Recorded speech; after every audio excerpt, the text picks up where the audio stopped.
Oh, the joys of civil duty. I've never been summoned for jury duty, but now I have.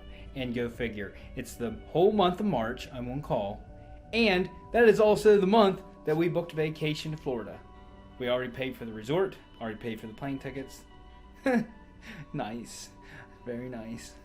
So anyways, I ordered from eBay, had pictures of a white Z, was listed as a white mirror, comes in the mail, and it's black. Yeah. And the description on the paper says black. But if you go into eBay, where I purchased it, it says white. So somebody's gonna pay for this, and I'm not. But today we're doing Z work. Yes. And my wife is bumping. I hear bass. She's working out. Still not touching that. My buddy is coming with a new windshield. We will be replacing this. And he's going to leave me some glue so that I can do that once I get a quarter panel. We have still not located as up. Now, listen, there are quarter panels all over the place, eBay and stuff. A lot of them ship and stuff, but Weber Brothers, that's who I'm going through, which I've went through for a lot of parts. He told me, he said, I would not go that route. He just said, you're not guaranteed that it's not going to get damaged in shipping. And even if you do, they're just going to give you a discount and stuff. And I really don't want a damaged. If I'm taking a damaged one off, I don't want to put a damaged one on to do more body work. I'd rather have no putty, or maybe just like a couple dings or whatever. So he's trying to find one in his network area that he can get it, so he knows that it's going to be shipped right and that it's not going to be damaged. Anyways, we got the crash module and it's reset. So you got that. I finally got my side curtain airbag, so we're going to be putting that in. And after he gets the windshield in, then we can put all of this trim back on over here.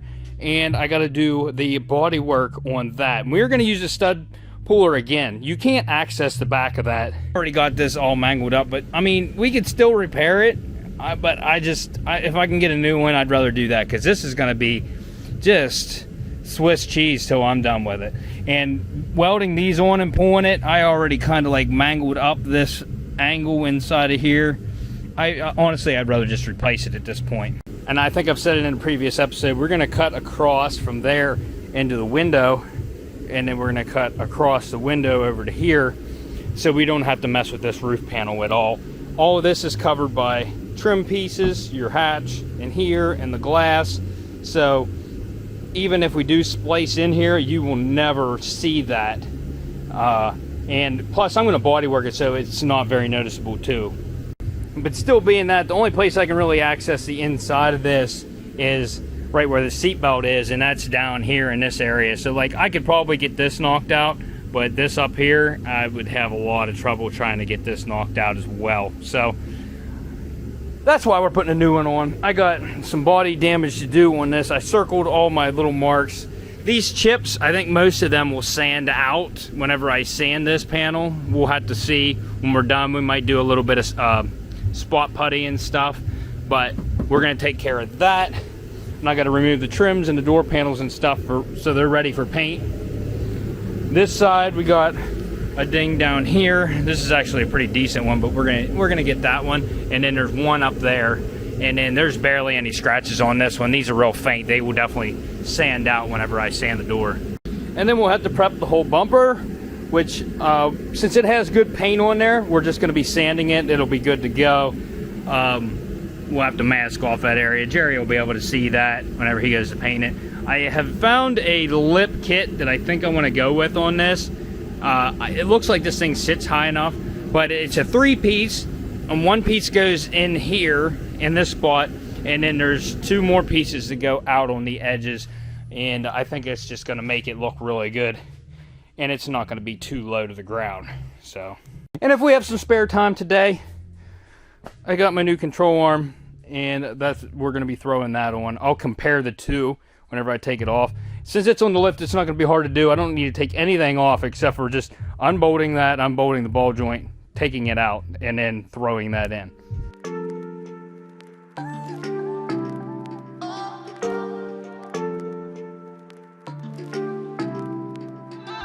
Well, he's just now headed this way, so I think I'm going to go ahead and do this control arm so this is done and out of the way.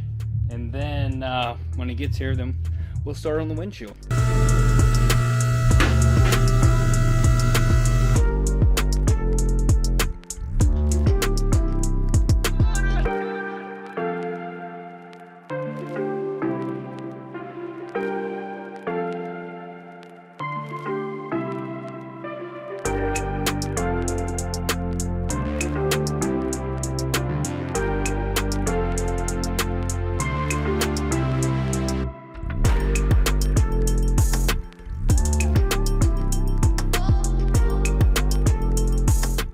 Looking at them side by side down here now, I really do not see the difference. So this might not fix our problem, but we're gonna throw it in anyways. I gotta look at some other things up here and just see if, I mean, honestly, there's nothing bent. I did a whole bunch of measurements, so we're just gonna have to see. It possibly is the shock. I'll look at it a little bit better, but normally if the shock's bent, you can see it either at the top or the bottom, and I'm just not seeing it. The only way to find out is going to be to throw this on there, so let's go ahead and do that. Fingers crossed it helps a little bit. If it doesn't, we're gonna have to put a strut on it. That's just the way it goes. So I'm only gonna get the strut, I'm not getting the shocks, because we learned that with the Scion, that if you get the whole assembly, you got a brand new shock on there, it's gonna raise the thing up because the shock's not broken, or the spring itself is not broken. So we're gonna use the same spring so that it matches on both sides. So let me go ahead and throw this in.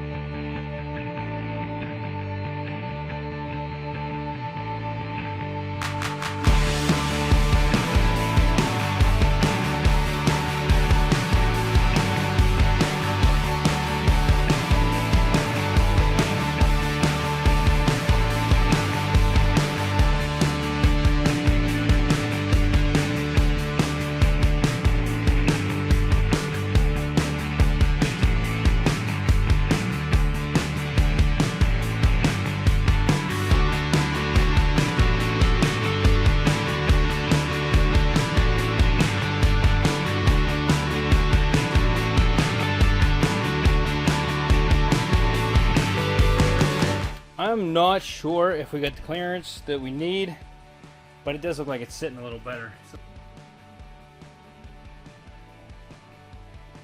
I think we did it. I think that fixed it. Wheels are cut a little bit to this side. So yeah, it looks about the same. Let me do some cuts here. I'll show you what was happening. What was happening was this wheel was rubbing back here in the fender well, and I know right now it looks like it's back further, but the wheel's cut. Actually, it looks like we have room now.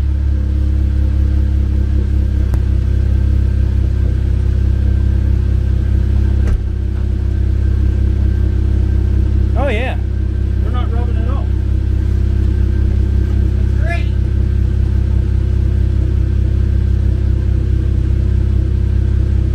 Although our steering's off.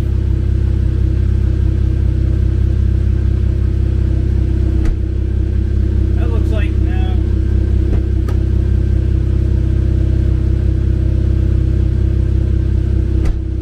Right there's about straight.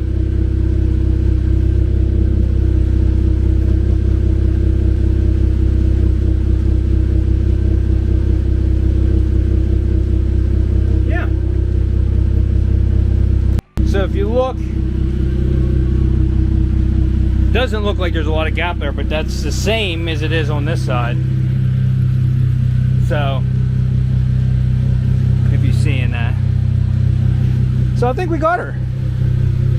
The steering wheel is not clocked right, or well, it's not that it's not clocked right, it's thrown off. It needs an alignment. So this is still gonna move some, but I think we got it. And the battery was so low that this thing was misfiring again. So there's that. I'm gonna hook the battery charger up to it now.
I'm telling you, surround yourself around good, genuine people is a good thing. This dude, he's genuine. He's a good dude. This is a genuine windshield made in the United States. He said these are good, and he said honestly they're probably going to go away here soon with everything going on. He said you're going to be going back to China and stuff, but yes, he said this is like the best quality you can get. This thing is clean. It's nice, but can't put this trim on yet. He left me some stuff to do this when I get a quarter panel. But I did put this trim piece on this side. I need to finish putting all this stuff in, which is what we're going to do right now. But I got this on, and this, we tried putting it on without this pin, and it was too floppy. So then I broke one mount, taking it off. So then there's that. I'm going to glue this back on. So we'll get that glued back on and stuff. I'll get this refitted. I might use a little bit of glue to hold this, but we need to get that fixed in the meantime.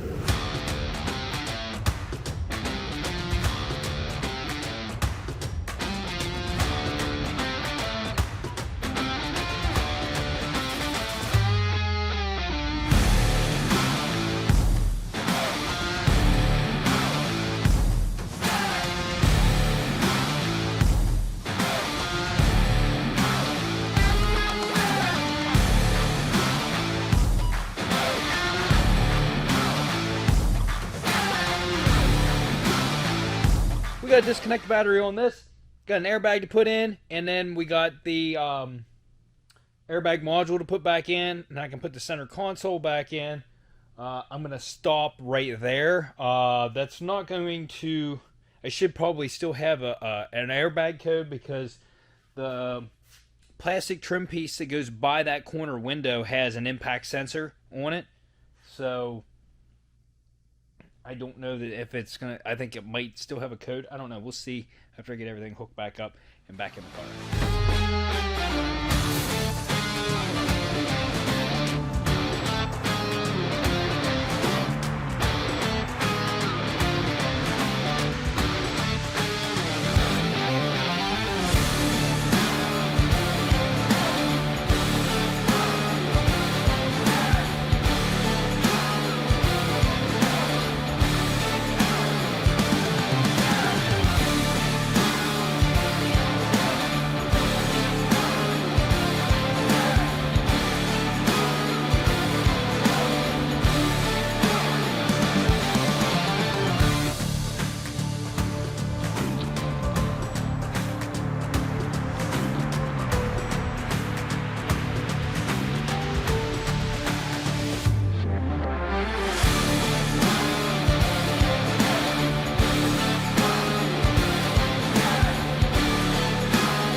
So if you're looking at this, 4 codes, actually it's 2 codes twice.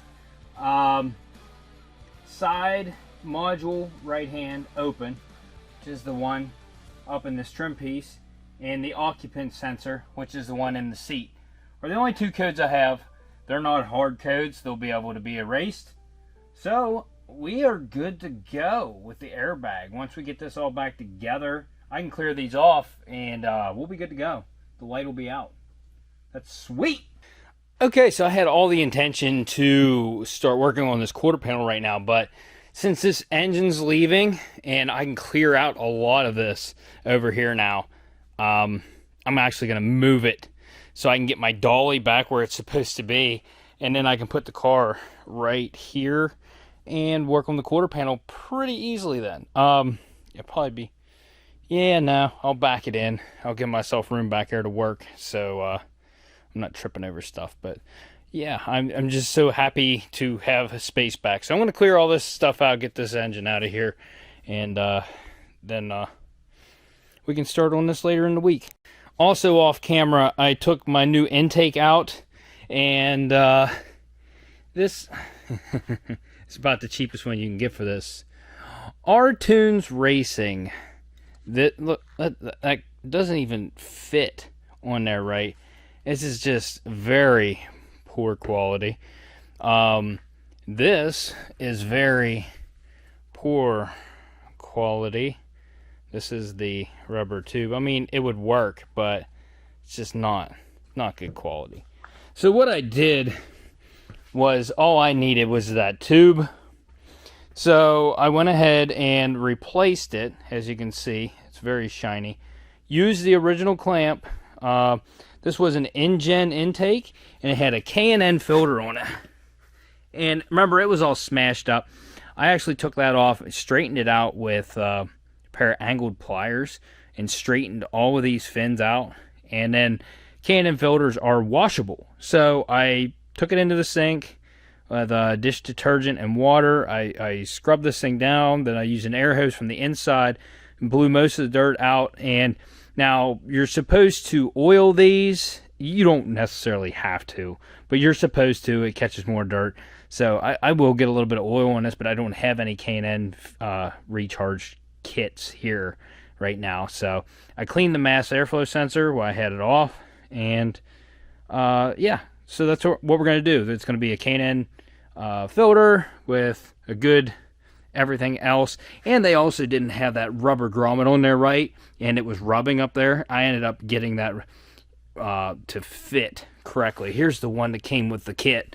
And there's supposed to be a nut inside of here, and there wasn't one on this kit that I got. It's just that there was not one present. There was a washer right there, glued on, with nothing underneath it. So that's what I got. Anyways, this is basically the same thing that's on there, and as you can see, there's only enough room to screw in there so far, and then you're going to hit rubber. Well, that's what was happening with that, and it was sticking out real far. So I took the torch, heated that stud up, got it really hot.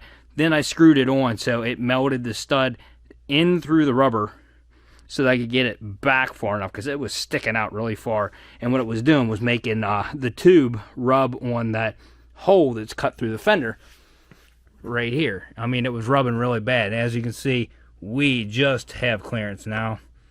So actually, before it hits, it's hitting up here now. But much better setup. That's good. This thing, if the battery's not charged right, it starts to run rough. So I have it charging right now. I'm wondering if one of those coils, that one coil isn't getting kind of weak. I don't know. Now that I have the charger on there, I started it up and it runs fine. So it actually seems to run better now that I cleaned that MAF. So here we are later in the week. I still have the kids' money. The motor's still here. You want to know why? Because he got home and they determined that his car was too rotted out to save, that they aren't buying the engine. But he still hasn't come to get his money yet. So, and he has the ECU and the TCU for this. But I did manage to pack this in, which now if I need to get the dolly out, I have to move everything. But give me room for the car. I'm going to fiddle with the suspension again real quick. I just feel like I have more room on this side. Right now the wheel's cut so it looks closer. Actually, I'm still on the fence. I think it might just be because of the alignment. Yeah, because now it looks... I don't know. I can tell that the wheels are facing outward from each other, and the steering wheel is not centered on center. Actually, if I put it on center, I think the passenger wheel is straight and the other one, so the alignment's off. Could be something bent there, but I can't visually see anything. So I have searched high and low for a quarter panel for this, and Weber Brothers Auto, I'm telling you, best service that I have gotten from any salvage yard, and I've gotten lots of parts from them. This dude has searched high and low trying to find one in his coverage area, and he got me one that is actually the right color, which is not going to matter, but I'm getting a quarter cut, and I have to drive to freaking Long Island here in a couple days to go get it. And I'm still debating on whether to take the Scion or the Kia. If I take the Kia, I know I'll have enough room. If I take the Scion, it depends on where they cut it. I should have enough room, but I'm just probably going to just take the Kia. Plus, driving in New York traffic with a stick shift probably just not a good idea. But I ordered a lot of little odds and ends for this week, like a whole bunch of stuff. And when I go there, they have a complete white one there, which it has a wing on it, and I'm still debating on whether I should buy the wing or not. It's not painted, but it's on the car, and it's like the little, it's not a big wing, but it looks good. Battery cover, I got the fuse box cover, it's not here yet, so I got that. I got wheel spacers for this, because the offset on these, how they, 20 millimeter front, 25s in the back, that should be about the right spacing for this. And some stuff for the trunk, all these little trim pieces that were missing, I ordered all that stuff. Everything should be here this week. And I have a new car radio coming for the truck, big 10-inch touchscreen, another one with Apple CarPlay and Android Auto and screen mirroring and all the goodies and stuff. And I already have the installation kit here, so, and it's not PLZ, so we're gonna see how it is and how it stacks up to my PLZ. But if it's good enough and it ends up being better than the PLZ, we might end up putting one in this. But they want to like work a deal, and I'm all for it. Give me free radios now. All right, so you'll probably cringe at this, but I just found out that once you loosen the 4 subframe bolts, there are lots of play in this, because these are like sliding nuts inside of here, and the same with back there. So, would you just take a gander at this? You see how far, look how far it moves this wheel. Look at the gap here. Just from me moving that out. So, I'm going to slide this thing forward as far as it'll go, tighten my 4 cradle bolts back up, and see where we're at. I imagine, because of the impact it took right here or whatever, it might have slid the cradle back. Not only did it bend that arm, it probably bent this side, or slid this side back further than this one. But I'm going to bring it forward as far as it can go, and then we'll see where they sit.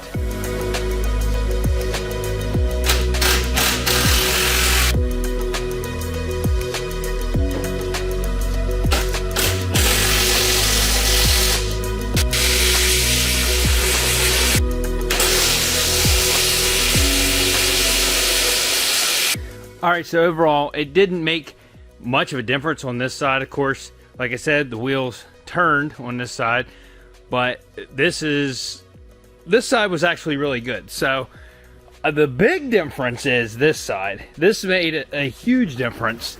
It is now sitting in the middle of the wheel well. Of course, it's cut a little bit too, but you can see the gap from the front and the gap from the back now. And it looks like we're pretty center with the wheel arch now. Let me put this thing down on the ground, we'll look at it. You can see the wheels cut some, but I think the spacing is going to be good on this side. I don't know if our battery is taking a charge or not. We're going to have to figure that out. This tire's low. But yeah, that spacing is way better. Way better. Okay. Let me start this thing up and see how it runs, because it has been running like crap. But I've had the charger on it, but I don't know that it's charging. So, let's see.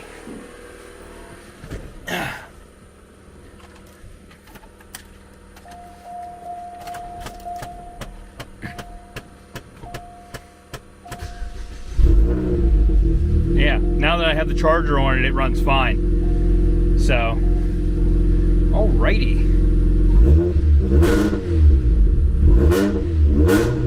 It needs run. Still loaded up really good. Smoking. So I did one last thing before we end this episode, and I changed this bag out. All you got to do is stick a small screwdriver in through these holes on the side and push on it, and this will release. There are pins that hold on to those rods there. But look at this bag. You see how it's starting to separate, plus somebody decided to paint that and it's all smashed and crappy looking. Well, the parts car we had a really nice airbag, so I just threw that in here just because, and it looks way better than that in here, and there we go. So if you like this video and you're looking forward to the drive to New York, smash that like button and consider subscribing. don't want to. But if we want this done, it has to happen. I need that quarter panel.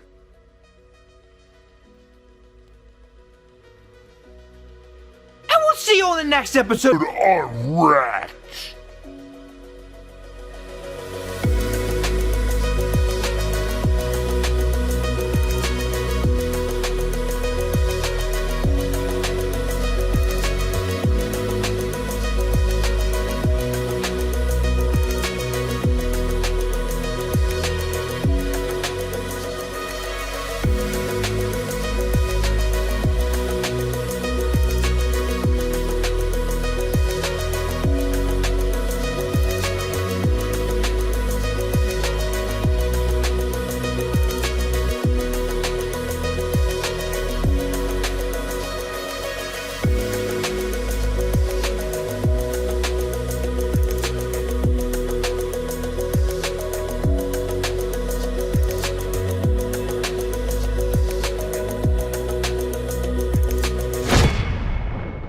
We got a silly kitty alert. What are you doing?